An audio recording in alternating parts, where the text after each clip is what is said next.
Do, do, do, do, do, do, do, do. Oh, okay. Let's see what we got in this. Oh, hey. Uh, I'm live. Hi, everybody. How you doing? You're probably wondering what in the hell has Frosty got going on here? Well, today Frosty is going to be answering a question that has come across quite a number of times, and obviously you can see that I'm doing one of the things that I've absolutely said over and over and over. Don't clean your coins. Okay, and I stand by this. And if you guys look at the screen, doesn't matter if you're in vertical or horizontal mode, you will see a banner. This banner says that the coins that I'm going to be showing you today are all counterfeit coins. This is an important distinction. I want you guys to be seeing this, because I am going to show you what the coin looks like pre and post. We're going to talk about what happens when you clean a coin and why it's bad. Now, I know a lot of people are going to say, well, hold up.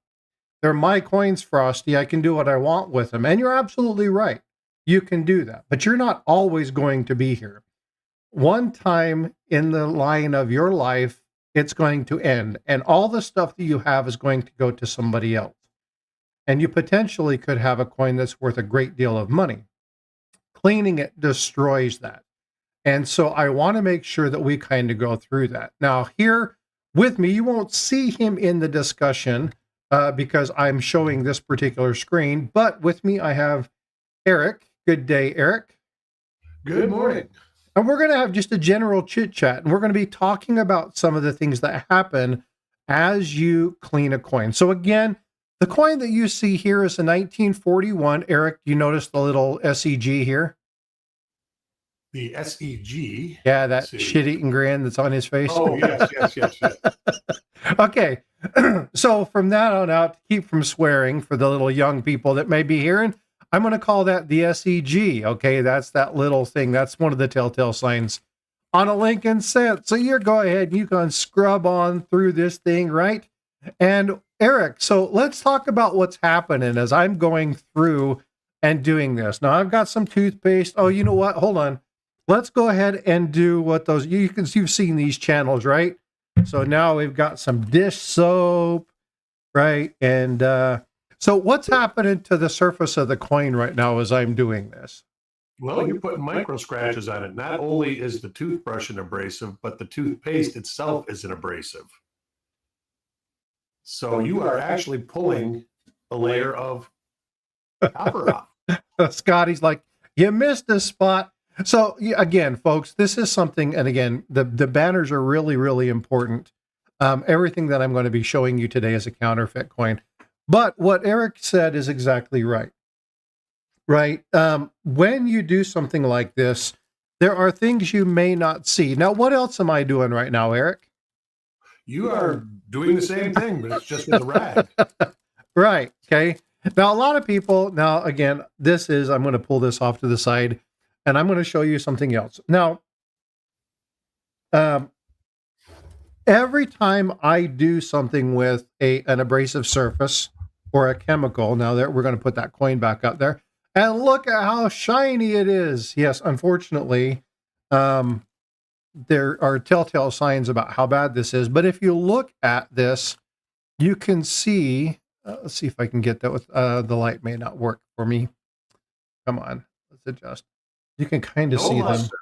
Yeah, it's flat, right? There's no, it don't look like a new penny, Invisible. That's absolutely right. Hey, Paula, good morning. Oh, she's up here in the chat. There we go. Hello. Good morning. Good morning. It's so lonely down here. I was like, oh, hey, I see Paula in chat. Why isn't she? Oh, wait. Yes, she is. She's here already. So Paula's probably going, what in the world is going on? I'm like way triggered right now. It's okay. Right. Okay, so all the coins that I'm going to be showing you are counterfeits. Every one of them are fake. And so what I'm trying to do is to get people to understand why you don't clean your coins. But in order to understand why you don't clean your coins, sometimes you have to see the after effects. You have to see the differences between the coins. Now, the coin that I'm going to show you right now is a real coin. Okay, so I'm going to slide this one off to the side. And I apologize, the light on this is I had the light adjusted what I thought was That going to be 41 good. is fake? 41 is fake. Even if it wasn't fake, it's a 3 cent or 4 cent. You know, it's something. If you were going to try this, try it on a coin that's junk. Yeah. Before you try it on a coin that might actually be worth something. Here's a beauty. Okay. This is a counterfeit coin. You look at the 1877, you can definitely tell that lettering is wonky. It's definitely off. There's something about the general strike. But this is a counterfeit coin. This actually is a counterfeit coin too. It's actually, it should look more silvery than anything because it's not copper. But when you look at these, you can see that there's a kind of an off coloration. Okay. And now I'm going to show you, I'm going to move this aside and I'm going to put this on something else. So give me just a second because I don't want this particular coin. This is a real coin. Okay. This is an authentic coin. And unfortunately, my camera always wants to make everything white blue. So I've got to figure out how to fix that. But you can see the luster that's in this coin, right? You can see the nice reflective fields that are there. You can see how that light, the different hues of light, depending upon whether it's the microscope light or the light outside. So if I do it this way, you can see the light outside. If I do it that way, it's the microscope light. If I turn it this way, you can see my incandescent light. And so you can see these really nice reflective properties, right? You see a really nice luster. The light isn't necessarily uniform. And it's important when we talk about micro scratches on the surfaces of the coin, what's actually happening when you clean a coin. Now, I'm not going to get down to the microscopic level. I will do that eventually. I want to show you guys some stuff on what happens to the surface of the coin when you clean it at a microscopic level and why it changes the light. But there's something happening, and Paul, you can probably explain this a lot better than I can. But when you have the strike of the coin, when you have the two dies that come together and they hit at that flash moment, there is a temperature between, I think it's like 16 and 1800 degrees Fahrenheit. And what that does is it does something to the surface of the coin. And what it does is it creates that luster. That luster can only be created at that time of impact. And so that's what I was going to say. That's something you can't fake. Yeah. And I have not seen anybody be able to do it yet. Yeah. And so the one thing that's really important to understand about this is that an old worn coin may have lost its luster, but it still has a finish. Okay, I'm going to pull up another coin here. This is, oops. Yeah, this is okay. So this is an older coin. You can see it's not in the same, but you can still see it's got that finish. Okay, you still see that it has it, even though that it's kind of older. It's actually got a little luster left, not much, but there's some there. But you can see, and again, I apologize that my scope isn't a little bit better for you guys, but you can see that it has that reflective property. If I'm going to take this one and put this back over the top of this one, you can see that it's even though there's light shining back off of it because I'm looking at it, when I move it, it's flat. Everything on the surface, every ounce of reflective property is exactly the same. There's no variation in the coin. There's no nothing. But there's some other things within this that you see when you're trying to clean a coin, and that's looking inside the devices. And I will get to that here in just a second. I want to show you, but what I'm talking about, the devices, is like we're looking at the motto, "In God We Trust." So even though the coin around here has been cleaned, you're going to see areas. Now, this is where I had my finger, right? When I put that in there, so you can see that it didn't get down into this crevice. You can see inside the 4. You can see inside the R, the U, inside the E of we. You can see the O and 0 and the D. D's pretty good, but the O has a little bit of gunk in it. You can see this area in G. Obviously, this spot is something that's just on the coin. No matter how much I scrub, that's not coming off. And you can see that there's like little bits of dirt all the way around the end. Okay. And so there are some things we'll kind of talk a little bit more about why you need to, or what you need to look for when you do that. But again, when looking at this is what a regular penny looks like. Okay.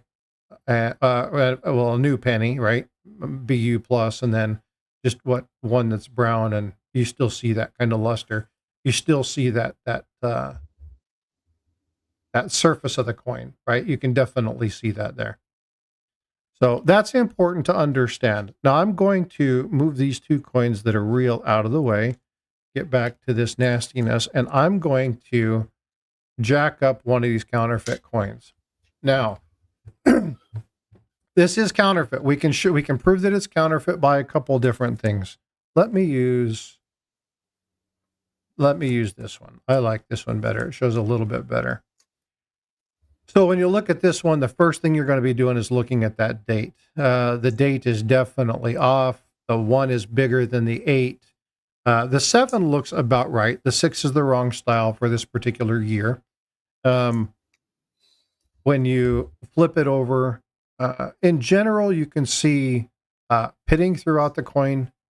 The rim it's inset, so the denticles should be at the same level as the rim. But again, you can just see that this is kind of, you don't see really any definition inside the denticles. You see it kind of here and there, but you'll really lose all of your detail. You don't see any detail in the hair.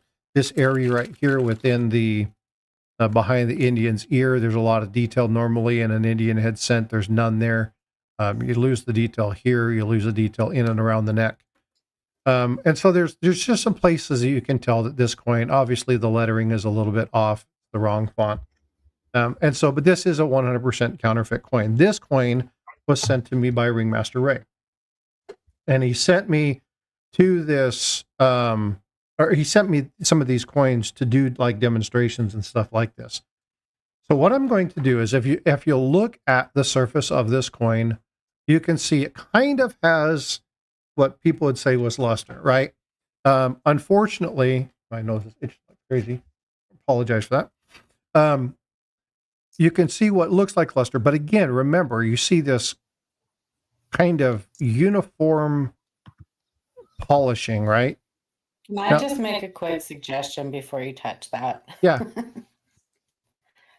First of all, I would probably use like a one of our, like a Cole US coin. Yeah, Just circulated. because you're not going to get the same reaction on a counterfeit as you will on a real coin, because the composition of the metals is going to be different. And I can use that one. does that make sense? Does that make sense? Like you're It not. does. Well, this is sense. The coin, yeah, that, I mean, those are already pretty wrecked anyway. So Yeah, that's worth 4 cents. I mean, that even if you're, yeah. you know, Okay, yeah, that's fine, no problem. But you I can just didn't see. want you- and plus, I mean, it's a cool looking counterfeit coin. I just think you shouldn't wreck it. I don't know. No, that's fine. This is one that was cleaned when I got it. And we'll talk Yeah. about the coloration changes that happen when you clean that. But yeah, I don't mind doing that. But it's gonna be different than what would happen on an actual coin, Right. Because Now- the metal composition is different. So. I'm going to do this, and I'm only going to clean a portion of it, okay? Now, the reason that I'm going to do this is so that you can kind of see the difference when I'm done. So, again, you guys have seen the videos where people have done this. If you're saying something in chat, I will need the moderators to answer questions or to tag me or something, because I am not looking at chat right now. But yeah, people come over here and they scrub the holy crap out of their coins. and it looks beautiful to them. And most of them don't know the difference. Right. And it's important. That used to be the thing to do. Well, and so what I'm doing here is pretty harsh cleaning. Okay. Now there's other people who will take, olive oil, or they will take and put it in one of the, what do they call it? Hydrosonic cleansers. Right. And I think that they can do that because it's like, well, we'll use distilled water, so there's nothing whatever. And But in those hydrosonic cleaners, they're still shaking the coin up against a wire basket, so you're still getting abrasion. yeah. Kinematic, what did you put in it? What did I put on to clean it? Put on the coin. What did you put on the coin? Toothpaste. Toothpaste and Palmolive cleaner. Palmolive dish soap. Okay, so we've got that done, and I'm going to, actually, I'm just going to, that flip is nasty, so I'm going to throw that away real quick. And then let me wipe this off so you can see the difference of what happens. Okay. So you can definitely see the difference in that coin. Let me wipe off this. And Paul, I know you're getting triggered. But I had a number of people. That's okay. I'm all right. I had number of people sitting there ask me. trembling, coffee's ready to spill. I know I need to go get a cup of coffee. I just topped mine off beforehand. I had to wait for it to percolate. But if you guys see this, the one thing that you're seeing right now clearly is the distinction in color, right? You're going to see how that color is kind of a pinkish hue. Okay. It doesn't even look copper colored. It kind of turns it. Oh, what would you say? It's not quite a salmon color. It's It looks like polished brass. yeah, basically, yeah. I mean, it looks polished. I mean, and that's people say, oh, that makes it look good. Well, it might, but it does take the actual value away because it's not supposed to look like polished brass. Do you have your scope set up to show them all the little scratches? I'll change that here in just a second. I've got a method to do that. But what I want you to really look at is, so you see this, okay? Obviously you can see the color. I don't have it. Yes, invisible. That's exactly right. If you look, kind of a rose gold color, kin of mine. That's correct. Okay. Mm-hmm. Now, what you're seeing, obviously looking at this, you see two distinct variations of color, right? And so when you see this, now granted, sometimes you can have harsh cleanings that people have done kind of mischievous things and tried to retone it, or they, artificially tone their coins. It happens a lot with silver coins. Okay, this silver coin, this is a fake 85cc Morgan. We'll talk about that one here in just a minute. But when you're looking at these particular things, it's important to kind of understand the distinction of what you're seeing. But when we talk about light, this is what I want you to notice. And if I tip this up, if you look at the front of Lincoln's face, see how it's all washed out. Before you could see the details, if I turn it this way where you can't see the light, you can still see the surface of the coin. But when I bring this up and bring it into the light, the coin is completely washed out. It's flat. It's a general reflection. You've taken all the high and low points off of the coin. Those micro scratches, micro abrasions have physically changed the surface of the coin. It's removed that luster, even though that, and you're removing, well, that's a 44, 80 years of oxidation too. Yeah. And that's one thing people don't realize on brown coins. They want to make a brown coin look red. A brown coin can still be valuable. It's got oxidation on it that turned it brown. And that's what happens to metal when oxygen gets on it. Yeah. So when you look at the reflections, when you look at, and I'm going to try and change this a couple different ways.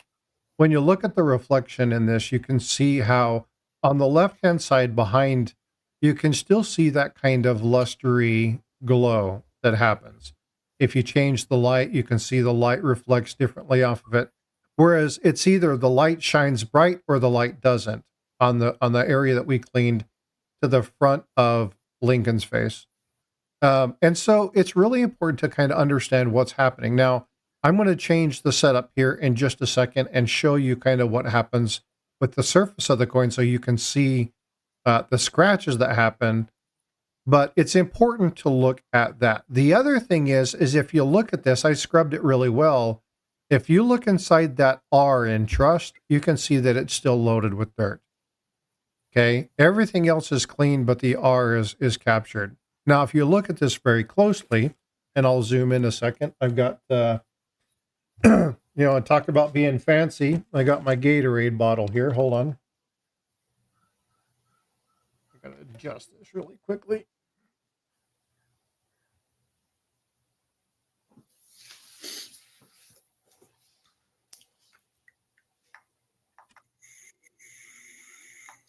And this thing is so different because it's so high off the coin. So we're at holy moly. Really close. Really zoomed in.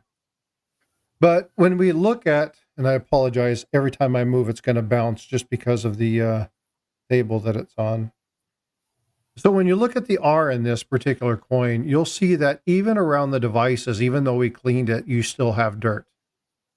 All right. Now, you're still going to have dirt in some of the devices just because of wear. But if you have a coin that's really, really clean and the only place that's dirty is around all the devices, it's a really good indicator that the coin has been cleaned. It's funny because you'll see sometimes on like older Morgans, you'll see like a pink residue, pinkish color residue around the devices and stuff because they used to use a polishing compound that was pink, and it would leave the residue just like right around the devices, and it's so funny when you see that sometimes. Like, I actually have. Really? What's that pink? Yeah. I got a coin in the basement. I am not sharing that screen, so hold on just a minute. Let me get. Okay, I just want to let you know this is a good way. This coin has been touched with something. So let me make this. I think it was just acetone to take a grease blob off. All right. Okay, you're going to have to. It hasn't been harshly cleaned. You can see like the B in Liberty, you've got the dirt that goes well above it, well below it, and inside, and even on top of it. You see it on the loop of the B. That hasn't been cleaned. I think that there was a glob of grease right there. On the S? On the S. That somebody removed with acetone.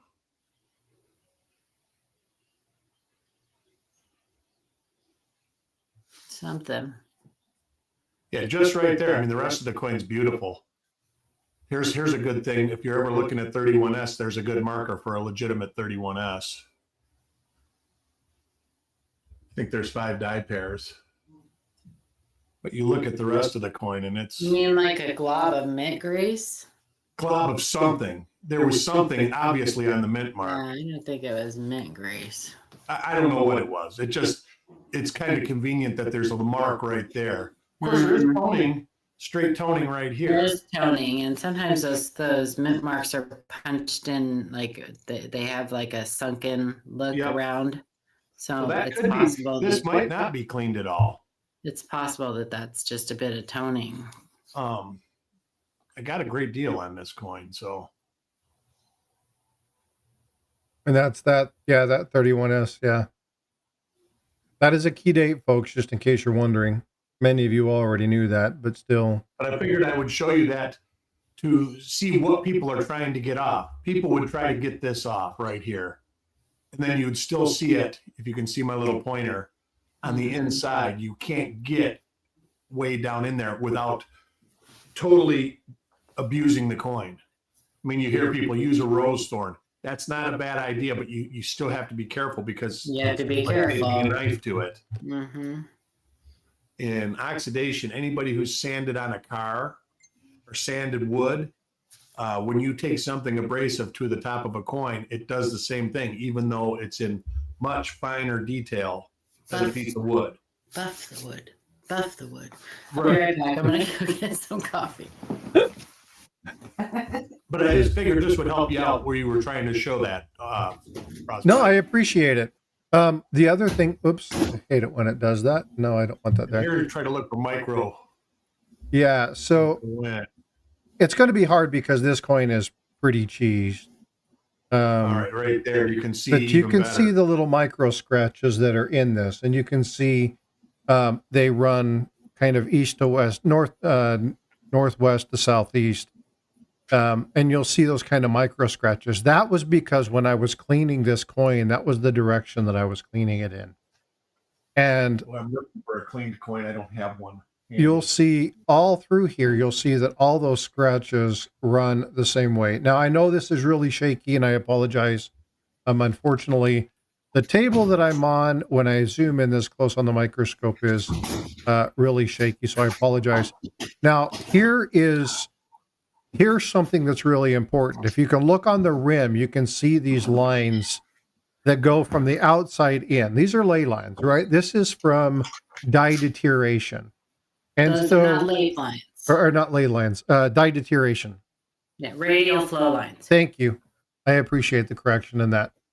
Well, but it's a major distinction between this and surface scratching, right? And so if you look at the radial flow lines, and thank you for that. No, seriously, I don't ever want to speak wrong, and sometimes I do because of the term. There's so much terminology. I'm going to speak up. Sorry. Well, and I say this, and you understand what I mean by this, but I would expect it, right? Because it's all about getting the good information. So why don't you just put the coin into your Gatorade bottle? Well, because I wanted to zoom in a little bit so you could see it. The Gatorade bottle just happens to be at the right height. But you can see these lines. And again, so as I move it around, you'll see that there's those little scratches. And those scratches go kind of diagonal right here. You can see those micro scratches that happen that run counter to that, right? And so the coin itself is damaged, and so you won't be able to see all of that. And now I got to rotate this like 4,000 times to get there. But I just want you guys to be aware of kind of what you would see with somebody or when you have a coin that's been cleaned. I apologize. This is when I talk about I'm one focus end to the other. There are things that happen on a coin when you clean it. Now, Eric was talking about brown coins and how sometimes brown coins can be extremely valuable as well. A great example of that is that 31S, right?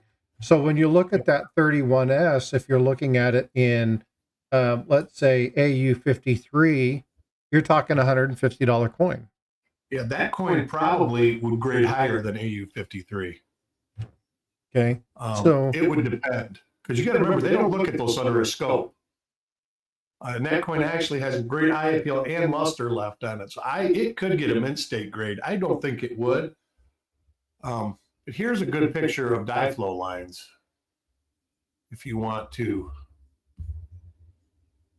throw that up there, okay. You can see them running straight.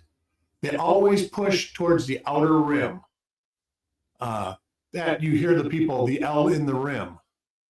That's basically caused by the same thing. It can be caused by two different things, actually. It can be caused by worn design on like the master hubs and stuff like that. Yep. Mm-hmm. Or it can be caused by this. You can see that all the outer devices are pushed out and kind of muffled by dye wear. Yep.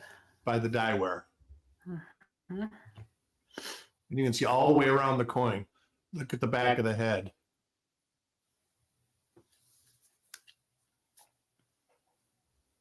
Yeah, they use the same master hub for decades. They do. And as it wears out, it kind of things move closer and closer. It shrinks. It's in 1968 is a good example. If you look at 1968 cents, and then you look at 1969, they totally changed the design. And you can see it again, like in 74. And everybody goes, well, how come one lasted 10 years and this one only lasted 5? Well, the amount of coins they started producing was increasing exponentially at that point.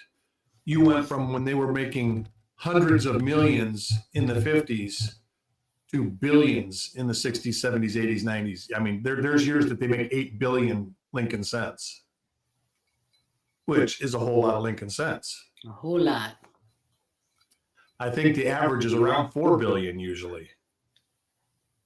But when you get into like 55D, I don't think they made it. They might not even made 1 billion coins that year.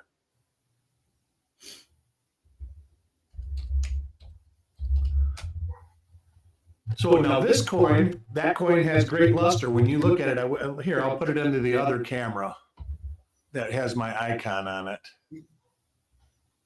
This coin actually has really good luster.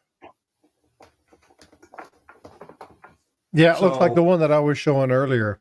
That when 54. It's a luster bomb. Yeah, when you look at that and you go, "Oh my God!" Under the magnification, it looks terrible. Yeah, you're magnifying it like 80 times. So you see stuff that the bare eye doesn't see. You see stuff that a 10x loop doesn't see. So that's a really good distinction also when we're talking about, grading coins. They're not grading coins under a microscope. They're looking at things with like a 5x loop. They're not even looking at them with a 5x. If you're lucky, they're looking at them under a magnifying glass. 90% of the coins that you get graded, if you knew how long the grader had it in his hand, you would faint. It literally, in grading, first impression means a lot. Yeah, seconds. It's like 10 seconds or something. Yeah, you're lucky to get 10 seconds. I mean, a lot of these graders, I'm acquainted with a couple of them, and both of them said the same thing. Most of the grading companies want to do, like if you're doing Silver Eagles, they want you to grade a monster box in an hour. That's 1,000 coins. Yeah, it's crazy. So Eric, you were talking about the 1955 Denver, 563 million was the mintage on that. Not even a billion. That's why coins. the hubs and the master dies lasted longer. When you get into 68, you're talking billions of coins, and it's only 10 years. Actually, 60D, I think there's a ton of 60Ds also. Yeah, so 59 is 1.2 billion, 60 is 1.5 billion, 61, 62, 63 are 1.7, and then you hit 64, which is one of the highest at 3.7 billion. And then you see you see the 3.5, 3.7 until you get into the 70s. And the 70s, then it goes to 4, 5, 7, 10 billion.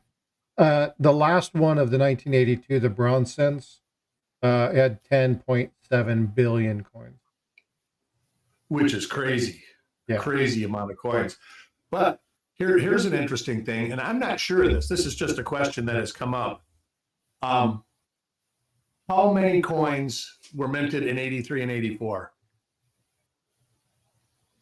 How many coins? Are you talking coins altogether or just cents? No, just pennies. It probably goes across most of the denominations. So you have, let's see, 84, 13, 21. You're still getting in the tons of billions. 27. So about 22 billion. Well, that's total coins.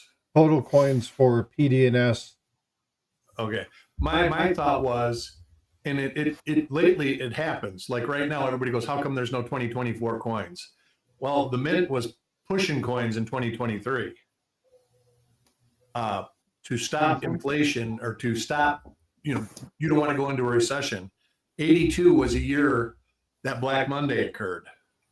82 and 83 also didn't have any mint sets. Right, but I'm just saying, you look at the years after there was a potential blip in the economy, and the coin production goes down because they're recovering money out of circulation. Like right now, people go, how come they're not minting a lot of coins? They're not minting a lot of coins because they're trying to pull money out of circulation. That makes perfect sense. Yeah. And when bills are the same way. They're pulling in more bills than they're printing right now, just because they were trying to make us not go into recession or depression. So they just pump the money out there. They release bunches of money. And I was wondering if it went back as far as that. I know that you look at 2009, that's when the housing crash was. There is not many coins minted after the housing crash. You look at, like I say, 2024, they definitely say that the mintage is down. There's no proof yet. We won't know till 2025, but I'll bet you look and it'll be one of the lower years because they're trying to reclaim money. Well, the mint also sits on tons of coins. You think about the GSAs and you look at what happened with the GSAs in the Carson cities. They had how many millions of coins sitting down in the basement in one of the giant vaults there, just sitting there, right? They have stacks and stacks and racks of coins that when they need them, they're able to send them out. But otherwise, they just sit there. I wish I could remember the date. I had an old dealer, and this would be back in the late 90s, that I used to talk to a lot. He's been dead for years. And he talked about there was a Morgan dollar. For some reason, I want to say it's like a 1901 or 1904. Oh, there was like 7 known or 6 known. And when the GSA horde came out, it totally ruined it. These people paid thousands and thousands of dollars for these coins back then. And when that government horde came out, there was a ton of them in there. And it totally made a key date not key anymore. I still think it's a semi-key date, though. But he always told that story. So the year is 1903 New Orleans. All right. Perhaps one of the most notable stories upon the release of the GSA horde is the 1903 New Orleans. The coin went from supposedly being extremely rare, only a few known, worth over $1,000. This is back in the 70s. Early 70s. The coin went from being supposedly over nothing to significantly less, worth close to $100. Yeah, people lost 90% of their investment overnight. Yeah, he said people cried over that. Yeah. So you talk about storing coins. I don't think they're in the business, but banks store coins. I had a friend back early 2000s that his bank got bought out by another bank, and he said, "You've got till this time you can buy these coins from me," because the bank, it wasn't even on an inventory. They just had bags of coins in their vaults. And he ended up buying a few hundred bags of Lincoln cents and some nickels and dimes and stuff like that. But they went all the way back to like 1956. When the bank just had them sitting there. That's probably something that would not happen too much. Omaha Bank Hoard, that's another thing you hear, was the same deal. The bank just had a ton of coins sitting in the vault. Well, and that's the thing when you talk about some of these hoards. That was one of the things when I was looking, because you guys know I've done a bunch of stories on hoards. Let me do this. Sorry for the... I don't know how we... Can I answer Ken of Mine's question just real quick? Yeah, fire away. Up there. I'm not sure what the detergent that they use is. Ken of Mine, so the coins are annealed and quenched and cleaned, rinsed, whatever, in between the blinking and the upsetting. So they anneal them, then they cool and quench and clean the blanks before they are upset, and they go through the rest of the minting process. But I'm not exactly sure what detergent they use. I know that the milk spots, like the Canadian Royal Mint or the Canadian Mint or whatever, they changed their the detergent on theirs, and it's kind of alleviated most of their milk spotting that they get. So I'm not really on our circulation coins. I'm not sure. Now our copper plated zinc cents don't get annealed at all. So we get those straight from someone else, and then they pretty much just go to press. But they're not annealed at all. The rest of our coins are quenched and annealed, and but I don't know what they use. I had always heard that it was a sulfur-based product, Something, yeah. and that's why you get the spots in some of the weird spots on Lincoln Scents is because when it got dirty, it would leave a residue, and the residue, if you know sulfur and copper, it turns black or blue. Mm-hmm. And that's what I had always heard caused the black spots, like the black spotting, yeah, yeah. But they don't anneal the copper plated zinc planchets because they're soft enough and whatever. So the U.S. Mint states that it's a combination of cleaning and anti-harsh tarnishing agents. Anti-tarnishing, yeah, I knew they did that too. But. Yeah, but it doesn't. I'm trying to. They call it something water, and I've seen something on it. I'm trying to find the name of it as soon as I find dirty water. Yeah, I'm trying to think of what it's called, but I'll find it while we continue because there's the mint talks about what they utilize, and I just need to find the item, but I'll continue to look for it.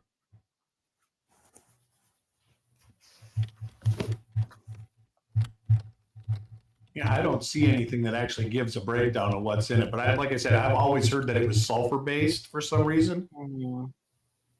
I just know you can't. I know those black spots. You're in black and green looking, whatever they are. Those you can't get those off. No, and that is like I say, actual true milk spots you can't remove either. You may be able to temporarily make them look better, but they will always come back. And sometimes it can take a couple years, few years for them to even show up. That's right. That's right. And I know that, like, I had always heard the early 50s, late 40s, early 50s at the Philadelphia Mint, they used the wash tanks too long. And that's why finding high quality Lincoln Scents was so hard. But you got to remember that they're probably washing all the coins in this wash too. So you're getting all sorts of debris from the silver coins and everything. And sulfur and silver reacts. So, and it makes like dark toning. Copper and sulfur reacts, and it makes blue, green. If you've ever seen copper sulfate, it's what they clean drains with. It's like bright blue. If you use copper sulfate in your pool, it'll turn all your chrome black. So you actually that's why certain years, of commemoratives and certain years of, the different silver coins and stuff toned and some didn't. Maybe they were experimenting with different cleaning agencies or agencies, cleaning compounds or. Yeah, I think there is years that they changed in. So who knows what they actually use now? Right. But I do know, like I say, in the 50s, it was always blamed on a sulfur wash. Yeah. Sulfur. You didn't, like I said, Frosty. I can see him looking. He is. But it's hard to say. I haven't heard anything. So there was an article I read a long time ago that talked about what exactly it was, because there was a discussion between mint officials and the Royal Mint on things like milk spots. And I'm trying to find that article, but I don't remember where I saw that. I have seen that a discussion like that on one of the coin community pages, Coin Talk, or I can't remember where I found that. But they actually had. I'm trying to remember who did that. One of the channels in our community did one where they actually talked to the Royal Mint. And the Royal Mint was saying, we've talked to the U.S. Mint because they don't have issues with spotting. They don't get the milk spotting. They don't get channels? Nick Molnar? No, it was a bigger channel. I just don't remember which one. I don't want to be naming them off until I can figure out what it is. But anyway, I'm stuck in a rut, and I'm going to lose the intent of what I wanted to talk about. All right. But I'll find it, kid of mine, and I'll make planchet sure you have the preparation information. Is planchets are pickled in a dilute sulfuric acid wash. Pickle. And oak light, whatever that is.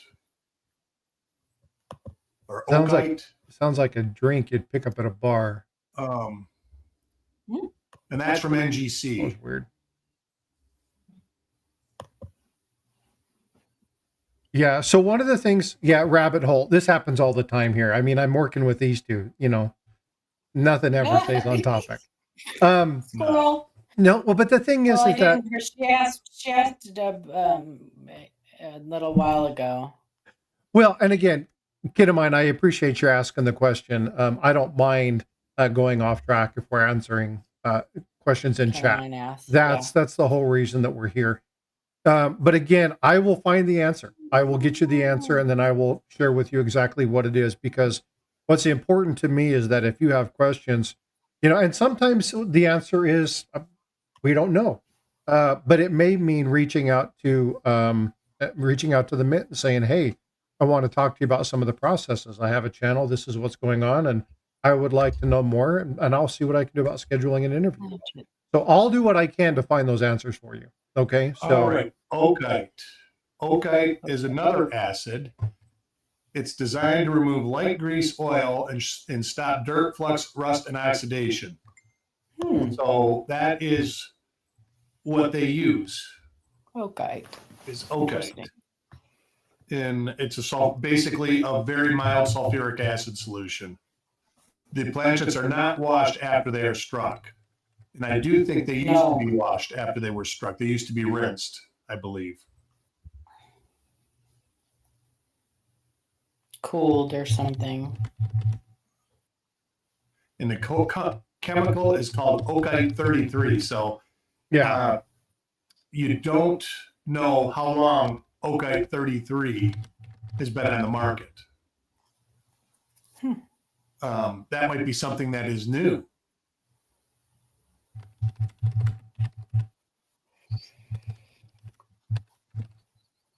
I actually have oakite up. Oh, excuse me. Miss you. I knew it was coming. I couldn't hit my mute button. I got a new thing and it's on the back side. And I was like, ah. Yeah, it doesn't say how long it's been in production for.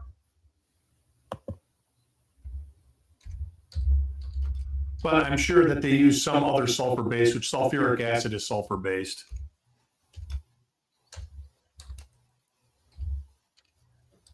Gary Huffman says, got my counterfeit coin back. Frosty, man, that's a beautiful looking fake. Thanks. Oh, thank you, Gary, for sending it to me. I was able to look at it and get some information on the coin and kind of look at, what things look like. It really helped me kind of understand. He sent me a really nice seeded counterfeit, and it obviously had a C on it, counterfeit. But it was just a cool coin. So Gary, I appreciate you sending it to me, letting me look at it, kind of study it a little bit, and I'm happy to get it back to you. So thank you so much for that. I appreciate you, bud. Your book is going to be a while before you get that one back, though, because I just haven't had time to look at it. But I know that's going to be coming home, because I need to do a part 2 on that. All right. Oakite has been available since 1909. Is it a coincidence? Who developed it? Oh, I just closed the page. It'd be curious to see if somebody like who does all the blanks. Is it Sunshine Mint or something like that? No, that's for our ASEs. All right. Oakite.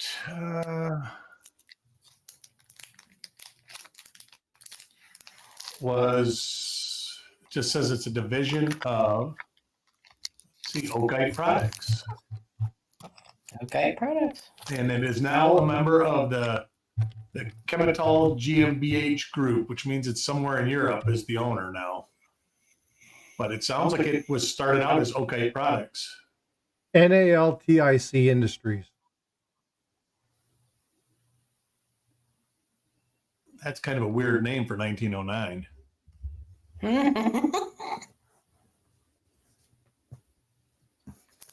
I got my 2020 Fair World's Fair money proof coin, And it's is it everything you thought it would be? It is everything I thought it would be, and it's in my hot pull it little up. hands, and I'm happy about it. Well, you were talking about something. We got all sidetracked. Oh, Yes, we we always were get talking sidetracked about here. coins. Oops, sorry guys. It's Eric's fault. Eric did it. It was me this time. It was Skidamine's fault. Hang on. Okay, 33. Solvents and surfactants. Surfactant.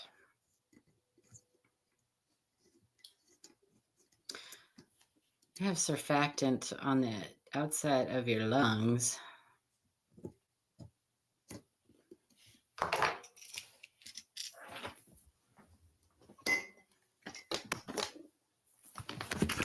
Okay, hang on. One moment, please. Here's a little cool thing about that. The effect of prolonged boiling is loss of solvent and a rate of metal loss after 24 hours immersed in oakite by 33 at 5% volume. So you'll lose 33% of the metal if you're using a 5% solution. So they're running this through very, very quickly, but if they leave it in too long, they could cause damage to the coin. What happened? Oh, just talking about the negative effects of that compound they use. But again, remember, folks, that they are cleaning this stuff prior to the strike. So when this goes through the washing and upsetting mills, right? So it goes through the washing and then the drying. Now when they're drying, it's basically an oven, like they have the high temperature go through. That's the annealing. Yeah. And so, well, it's annealed before. But it goes through after cleaning. It goes through another. Yeah, there's a video on it. It's like a wire basket that kind of rotates slowly with hot air, I believe, being blown on it. Yeah, the dryer. The oven. But anyway, once that's done, it goes to the upsetting mill, and then it gets. So when they talk about cleaning the planchet, that happens prior to the strike, so it doesn't affect the luster, and so that's how they're able to clean those planchets and do that and not affect the luster, because the luster happens at the time of the strike, not before they clean the coins or they clean the planchets. Excuse me.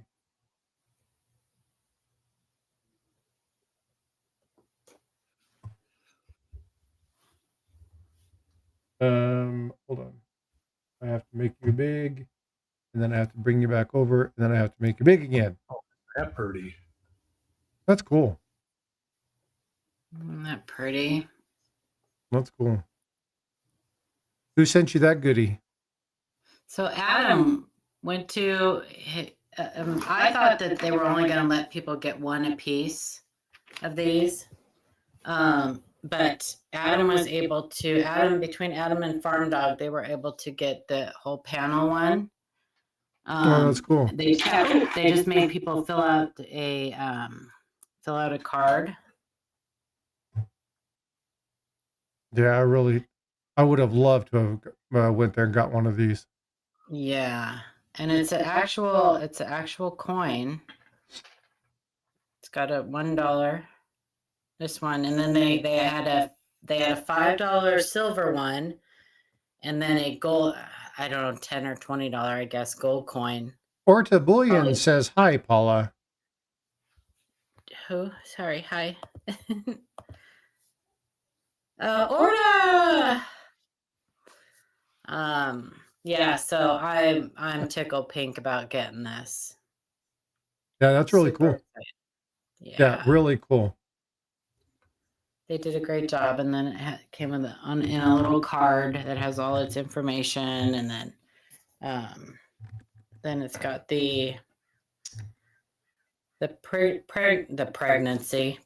Oh my gosh. Wow, where did that come from? This, I didn't get this guy. So this guy, if you ever watch the CCAC meetings, the Mint meetings for the CCAC, he's actually on the board too. He is the coiner on the board. And he talks a lot to the people on the board about how a coin is, how a die will strike up, how, you know, a design will strike up if there's any problems with that. It's really cool. And then the ANA president's signature. So yeah, I'm just so happy about that. So thank you once again to Adam and Farm Dog for getting those. And there go off with the camera. Thank you for letting me show that. I got that in the mail yesterday, and I'm so happy about it. Yeah, that's cool. I usually get, I'm trying to get one of the, I try to wait usually like a year or so for them to get it from the third, you know, the aftermarket. But I try to get the pandas that come out every year. Because they put out a panda for the World's Fair of Money. And I enjoy getting those. Because those are really cool. But I don't know if I don't imagine that this is replacing the panda. I'm sure they will still come out with the panda for this year for the World's Fair of Money. Yeah, it's a really cool coin. I just like the fact that they actually did the coin instead of just another metal. Coin, yes. Yeah, I think that's really cool. Yeah, I mean the pandas, you know, the pandas are technically coins, but this is they have a metal. The World's Fair of Money always has a medal too, but this is the first time it's ever been an actual coin. So yeah, Minted Assets did that. That's really and it cool. Has a minted 1,000. These are a mintage of 1,000. And what was the name of that? Minted Assets is who produced, and it was through, let's see, who's the mint? The mint is Ascension Island is the issuing authority, not the mint. That's the issuing authority, because you have to have an issuing authority to have a monetized coin. Ascension Island, and it's a $1, and Osborne Mint is the mint. But this is Minted Assets with in conjunction with the American Numismatic Association put that coin together.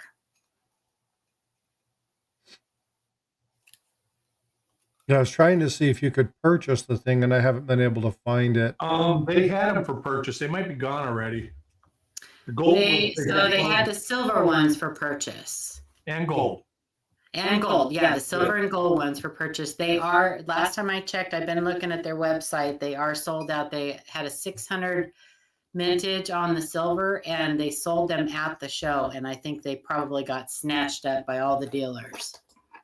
Well, the one that they were looking at, I'm not sure, but the 1 ounce was like $130. Yeah, right, 129. Near 4,000. Yeah. But I can imagine that the dealers probably snatched all those up, and they are probably in encapsulation as we speak. So you will probably be able to find them for like $300 in NGC and PCGS slabs. Maybe CAC grading. I don't see CAC doing something like that, but they I don't might. think so. Yeah, I don't know. I would expect them to do something. Yeah, I would expect them to do something. Well, they're not very into. They're kind of more in the mainline numismatics. Yep. They try. They haven't seemed to show a lot of interest in non-numismatic issue type stuff. But that could change. That might just be because they were overwhelmed with what they had already. Well, but again, remember, this is a coin too. It's not a metal. Yeah, I'm not sure if they're doing world coins yet. Which this would technically be considered a world coin.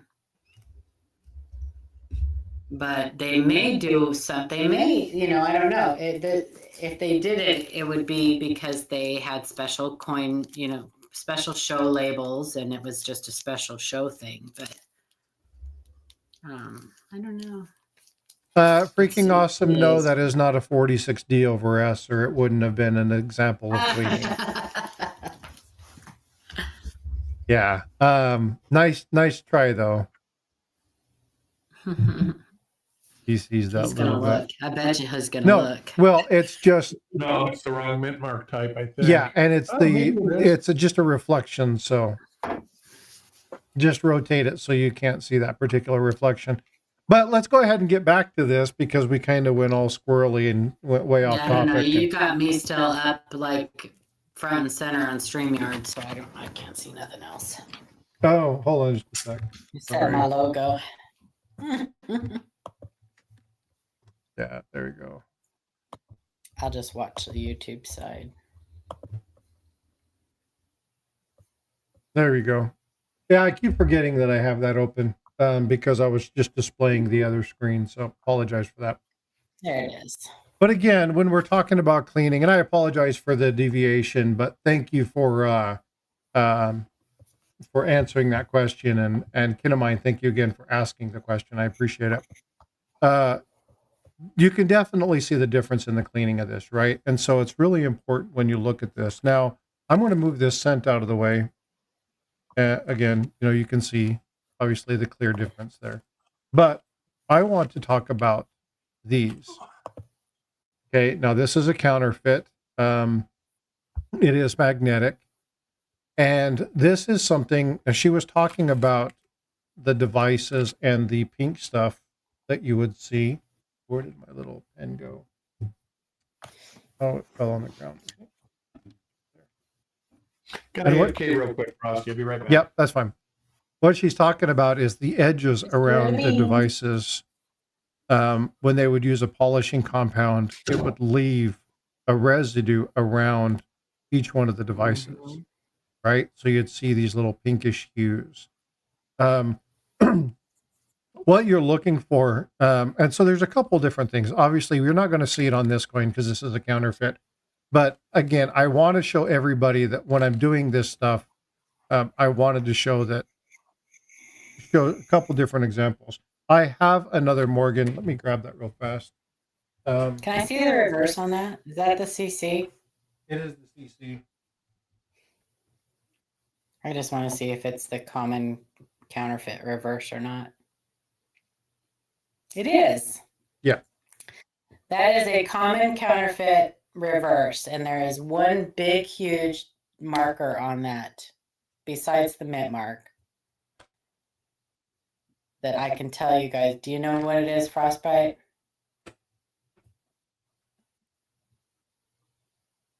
Hello? Is it the star? It is not. It is the slash on the eagle's bust, on the eagle's chest. Right here?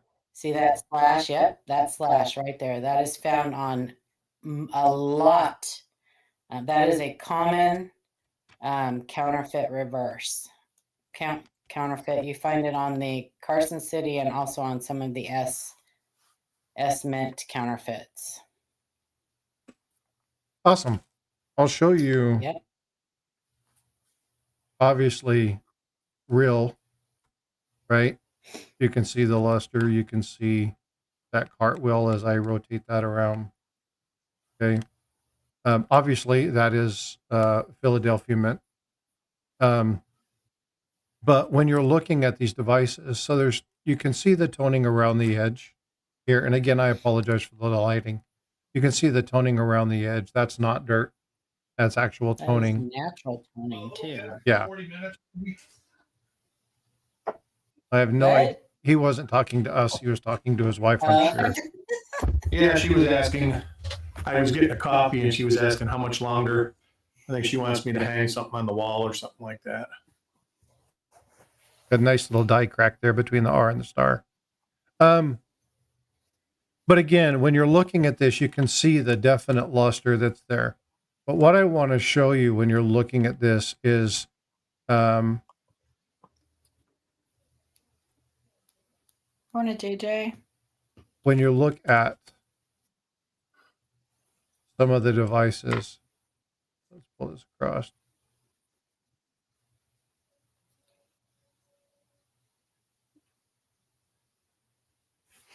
It's not a terrible, but what I want to look at is her eye, right? And they're getting better and better at those counterfeits. They are, right? And it's sad because you have to be even more careful. This is why it's really important to test your coins. You can't just do one test and be fine with it. But there are some tells on this, but that reverses what she showed you. But again, when you're looking at loss in detail in some of these areas. You can see how there's so much detail in the hair, and here it's just lost. You can only see like the major lines. Here there's a lot of different intricate information. You just don't see that in this particular one. And so again, looking at the difference of that, but what I wanted to show you was you'll see little scratches in the coins. You see that those little areas there on the field. Okay, those are bag marks, general wear. You see there's like a little bit of a rub there on the one just above her forehead. But I'm not cleaning this one because this is a nice coin, but you would see scratches in the surface, and they're going to run, side by side, up and down, depending upon the direction. Now I'm way above the coin. If they do it this way, and then they do it this way, you're going to see cross-hatching patterns. Okay. So looking at the scratches aren't going to necessarily be uniform all the way across. But again, there are things you need to look for. Inside the devices, you'll see here it's really clean. You come back over to this other coin. You'll see here inside they're really clean. Now this coin hasn't been cleaned. It's just a fake. But again, you're going to be looking at inside the devices, inside the R in pluribus, inside the P, inside the B. And these are going to be some of the areas in which you're going to be able to tell whether something was cleaned or not. So I just wanted to be careful not to mix up like actual like dye abrasions with scratches on the coin. Scratches on the coin are going to be incuse. Scratches on the die will be raised, and you see those a lot with like coins that have been stoned or abraded. Isn't it called obtuse? It's called obtuse. It's called obtuse. He had to throw it out there, I did. So where did that first come from? I'm not saying. Okay. I'm not going to say it on here. Is it one of our favorite channels? It's a different. It might be. It might be. Is it one of the channels who stole the name from somebody? No. Okay. Well, yeah. It is. Okay, yeah. I know who we're talking about. Yeah, stole your podcast name. Yeah. Oh. You and I are tracking. Where I am too now. I'm sorry. I'm so. No. But see, here's the thing, right? Be up and up, folks. That's all you got to do. It's in relief. Yes. In relief. That is correct. That is correct, Aunt. Yes. So, but that's all I really had for today. I just kind of wanted to, and we got way off track. Good morning, Gatita. I appreciate you guys letting me come in and chit chat. Let me pull this. When do we not get off track? That's for the best part of the show. It is. It's what some of the best learning opportunities, teaching opportunities, are when things go sideways. Well, and with us, things always go sideways. Yeah, we're a little sideways. But again, I had put this up here just because I wanted to do this. Number one, I wanted to also get some people to look at this and go, what in the hell is Frosty doing? But I had received a large number of questions regarding, well, how do you know a coin is clean? What happens when you clean a coin? What is what's the purpose of not cleaning a coin? Why would you not do that? And again, I wanted to show some counterfeits and not necessarily go through and cleaning a bunch of coins, because then people are like, well, you just cleaned it there on the demonstration. I do understand why Paula and Eric told me to clean it with the other cent. It was only a 2 or 3 cent piece. It wasn't a 2 cent piece. It was only the worth was only 2 or 3 cents. Let me clarify. And again, all the coins that I had out, I had looked at beforehand, so I know that there were no RPMs or double die reverses, obverses, no errors, no strike throughs or things of that nature, because I wanted to make sure that we didn't, do something inadvertently. But what I really wanted to show you is cleaning the half of the coin, what happens, looking at the removal of the surface, looking at the micro scratches that happen, looking at the stuff inside the devices that you would see, look at the edge of the devices, and just having a general conversation. I think, in my personal opinion, this is Frosty's opinion, it's not fact. These other two can correct me if I'm wrong in that. But it's important that sometimes you see things done and explained why you don't do them, so that you can see it firsthand. That way, I think people should play with some coins and try cleaning them and understand why you don't clean them by actually cleaning a half dozen coins. Kid of mine says the half clean coin is his. Kid of mine. You got it, dude. Half the clean coin. Send me an email and I'll send that to you. Chappie, thank you for the gifted membership, brother. I appreciate you, bud. Thank you so much. Dip like half the coin in Easy Zest. Yeah. And then use some other cleaner. I mean, you can even use MS-70 and other stuff. I've heard of people using Simple Green. Put a bunch of them in your dishwasher with a lemon pod. That lemon juice. There's another acid. Well, lemon juice. You guys want to do something really fun? Vinegar and baking soda. That'll do. That's exactly where I was going, Paula. That's exactly where I was going. Vinegar and baking soda. That'll do you real quick. See, if you really want to clean with vinegar and baking soda, don't pour vinegar first. Pour the alkaline first, because like when they restore automobiles or they restore metal things, they do what's called an alkaline bath. The alkaline bath will get the debris out. Will eat and sometimes you have to leave in an alkaline bath for like a day or two. Then you take the coin out and you dump it into a vinegar bath, and it'll fizz up like a fizzy. I don't know. I'm trying to think of the things. Alka-Seltzer. Well, I do it all the time for my kitchen sink. Yeah, but a lot of people when they think of vinegar, they put it in vinegar and then they put the alkaline in, and then you don't get the benefit of the alkaline bath, because the alkaline is what takes off paint, grease, grime, debris. The acid bath takes off oxidation, metal, stuff that the alkaline cannot dissolve. It actually takes part of the structure away. The acid does, where the alkaline doesn't. You guys want to do something really fun? I hear a lot of times people say that one thing that you can clean coins with, is olive oil.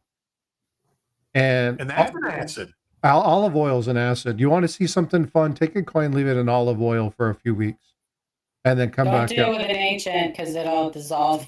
It'll dissolve the ancient. It's cool. You used to be able to buy these ancient. They were like clusters of ancient coins. And get them apart. And the direction was soak in olive oil for 60 days. Uh-huh. And then you come back and Because- there would be no coins left. No, the coins were there. The clump was smaller. Some of the stuff had disintegrated, but it was actually turned into like limestone. There was rocks holding it together that you had to penetrate enough to get them off. And You know what I would like to see someone do? A frostbite. Hint, hint, wink, So wink. so this is something that we see a lot, and you guys probably, if you do a lot of searching of Lincoln cents and stuff, you'll see it a lot too. Silver pennies and gold pennies. Yep. Cents. There is Science actually a way, so they used to do it in school all the time. That's There's right. Those were actually an mercury pennies. experiment. Yes. Well, not just the mercury. So those were plated in mercury. Right. Are you I'm talking about changing- electroplating? Yeah, I'm just talking. I guess that's what it is. It's a way to change the color of these coins. Yeah, so It's you can do it. actually- You can do it by charging. You can electrically charge. You have to have the medium, and then you actually have to charge through electrolysis. You put it in salt water, and then you have that silver compound, and then through electrolysis, it'll actually pull the metal from the silver over to the mercury Now, dime or to the whatever. I did You it can- with my grandson with a nail and a copper cent, hmm and it turned the nail copper. But I would like to see how you can pull up, so you can Google turning a penny. Just say Yeah, there's a turn a science project. penny Yeah. silver. Yeah, we And definitely there's- can do that. I can get a setup going. I'll run You use a zinc, event. zinc and Yeah. sodium hydroxide, which is soap. So zinc and soap to make a copper penny gold. Yes, yeah. 'Cause there's a simple way, like, because I see it. So it's not plating. When we consider what we consider plating, because there is that, you do get plated coins. This is different. This is an actual process that it will turn them gold colored and silver colored. And we get those a lot in the email. And I'd love to have somebody actually do that. I'm sure there are videos. In fact, I think I've seen There one. is. I'm looking at one right now. Yeah, I would like to see somebody in our community do it. It's, I'll do it. The guy's name is Nerd Rage. And Yeah, that may be the one that I saw. Yeah, I'll do it, Paula. No problem. Okay. Yeah, I'd love to see somebody in our community do it, just so that I have a video of somebody we know that I can link. Here's another cleaning thing, and I have seen somebody do this, and it actually can be very effective for like dirt in a column or something like that, is electrolysis. As long as you go very quickly and it's not real aggressive. I actually know a couple people that have done electrolysis and it's passed through PCGS and not been noticed. But again, okay, caveat here. These people probably had a really good understanding of electrolysis and what they were doing. Yeah. Absolutely. Okay, absolutely. so you want to be We're talking very about- careful. We are not condoning cleaning at all. Period. No, End of my story. suggestion is if you have a coin that you want to retain its numismatic value, its collector value for Don't do whatever anything. reason, don't touch it. Yeah, That's right. exactly. But like, hey, I heard of somebody when we were at the Dalton show. They said, if you ever froze carbon spots off of a coin, I've seen it done with liquid nitrogen before.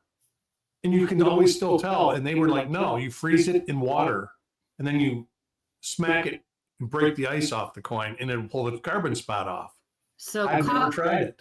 Coin Dragon, and I don't know if he has the video. He may have a video of it, but he did this freezing, heating, freezing, thawing on coins that he would get Mhm. that were crusty and it worked every single time. Yep. And it did not harm the the natural skin of the coin or anything. But where the carbon spot, there's always a remnant because the carbon spot is Yes. actually oxidation. So it actually loses the metal where the carbon spot was. And that's something you have to remember, that it might be worth more with the carbon spot. Well, that's like verdigris, if it's been on the coin for any amount of time, even if you get it removed, it will change the surface underneath it of the That coin. and wax, the like rolling machine wax or grease. Oh, I didn't know the wax did that too. Oh, well, it doesn't take away from the coin. It leaves the coin is a different color. Where you remove it, it'll be real bright. Whereas you get a 1960 coin that's been sitting out and it's got this grease because on it doesn't oxidize underneath it. That's right. It's oxidizing at a different rate than the coin that's not covered with the grease. So it actually, the colors are mismatched. So in that discussion, I'm working on a video right now on kind of a freezing thing regarding scents. I've still got to get the final permission to do it, but when I do, I'll be working with one of the local universities on a project. The project's probably 3 to 5 months out from being complete, but I think it'll be a fun video. I think it'll be very educational, talking about copper, zinc, and some of the things you have to be careful with the freezing, especially on the zinc coins, and then a pretty dramatic example of what happens with the use of some of those methods. So, like liquid nitrogen. Yeah, I've actually seen that done, and it worked. I mean, yeah. Eric, don't give too much away. Don't give too much away. Yeah. Freeze. I've never seen it put in an ice cube tray and frozen in ice, and then break the ice to break the penny out of it, and that actually worked too, supposedly. Yeah, Gary, when he did it, it didn't it's kind of a natural process, so it doesn't harm the. I mean, now don't rub it, or anything. Just let it let it freeze thaw. And I think that he would rinse it in distilled water. So, yeah. So Chappie and Kinnamine are having a discussion, and I've only got a couple minutes because I have to get out of here and go pick up Bifrost. But they're saying that they picked up coins that were asking about certain spots on coins. Kinnamine says the spots on new coins are just accepted as part of the normal coin. It's just an annoying blemish. Can you clarify if we're talking about the cents? Are we talking about the zinc and plating blisters? What are you guys referencing? And a lot of those white spots on cents, you can actually, without being aggressive, some of those will come off with just water and a Q-tip. But you got to be very careful, even rubbing with a Q-tip. You don't want to rub. You want to roll it. You don't want to rub. You want to just kind of go right above it and kind of spin it and barely touch it. You want to basically massage it. Thanks, Farm Dog. Have a great day. Hi, Farm Dog. Again, thank you so much for what you and Adam did for the panel. That was very, very sweet. Hey, you. Yeah, and I'll forgive you for not sending me one. Right. No, I it's cool that they sent you. It's good that they got you guys one. You guys can share, and you guys have a good impact on the community. So I think it's awesome that you guys got those. That's fabulous, and they're really beautiful coin. I just don't see spending $130 for it. Well, that's for the silver. Mine's clad. Those are milk spots, Kinnamine, and a lot of those can be removed. A lot of them can't. It depends on how long they've been there, exactly how big and thick they are. But that's basically like a water rinse or something that's dried and stayed on the coin from the wash. Yeah. Yeah, because remember, when coins are struck, they almost become the metal almost becomes like a liquid, or I mean, It does. It becomes a very mild molten metal for just a few fractions of energy to strike a coin. And you, like you said, it probably gets 1,500 to 2,000 degrees. Right. So anything that's left on that coin that including like any of the detergent or anything that's not completely rinsed off is going to get basically baked into that coin. Yeah, it's flashed off. It's going to become permanent part of that coin. Take care, Gary. Yeah, that's why they use lube, Chappie. Lube. Never mind. That was a terrible joke. Women's quarters or even the scents. So the new scents do not get annealed. They actually are not even produced by the mint. They're produced by some other company, something Zinc Products. Like we have two, I think now, two different people that we get them from.